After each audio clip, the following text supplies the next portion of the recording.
आज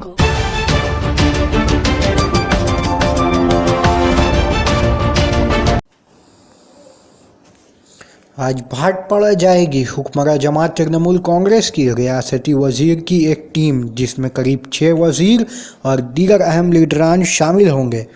बताया जा रहा है कि दोपहर 2 बजे असम्बली से रवाना होने वाली इस टीम में वजीर शहरी तरक्यात फराद हकीम, वजीर पंचायत सुब्रतो मुखर्जी, सैयद बोस, ड्यूटी प्रिया मलिक के अलावा दीगर होंगे, जो वहां अमन व शांति के लिए तकरीबन 1 किलोमीटर जुलूस की भी क़यादत करेंगे। साथ ही बैरिकपुर पुलिस कमिश्नर मनोज वर्मा से मुलाकात कर डिप्यूटेशन भी देंगे। ख्याल रहे कि गुज़श्ता 1 माह से ज़ायद अरसा तक भाटपाड़ा में फ़िरका वाराना झड़पों का सिलसिला चलता रहा है, जिसके दौरान कई अमवात और मुतअद्दिद घरों को लूटा और जलाने का मामला सामने आया था।